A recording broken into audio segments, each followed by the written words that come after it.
ang bumabandila. Itinaas na ng PHIVOLCS ang Alert Level 3 dahil sa patuloy na pag-aalboroto ng Bulkang Mayon. Ibig sabihin, sisimula na ang sapilitang pagliligas sa mga nakatira malapit sa paanan ng bulkan. Magbabandila mula sa Legazpi City, Jose Carretero.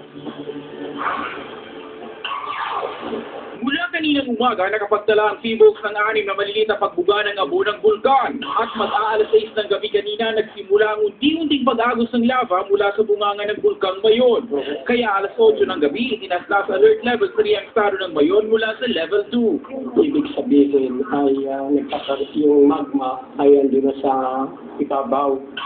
Iniutos na ni Albay Governor Joey Salceda ang evacuation sa mga nakatira mula 6 hanggang 8 kilometrong danger zone sa Mayon simula bukas. Sakop nito ang bahagi ng mga lungsod ng Legazpi, Tabaco at Igao at mga bayan ng Daraga, Kamalig, Ginubatan, Santo Domingo, Bakakay at Malilipot. Wala na rin pasok sa eskwela ang sakop ng lugar na ito.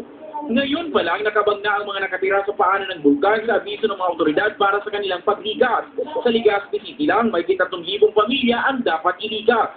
We are moving our CDCC to prepare all the things needed. Pag ito nagkaroon ng further activities ang Mayon. Sana wag na.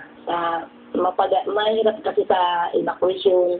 Noong araw na nakabantay ang PHIVOLCS sa Mayon, magpapadala na rin sila ng dagdag na technical team para masuportahan ang kanilang mga tao sa Legazpi Observatory. Simula Setyembre ng taong ito, ilang ash explosion ang naitala sa nag-aalburutong bulkan. Huling nagbuga ng lava ang Mayon noong Hulyo hanggang Agosto ng taong 2006. Para sa Bandila, ako Jose Carretero. Hanggang 2 milyong pisong pabulya ang alok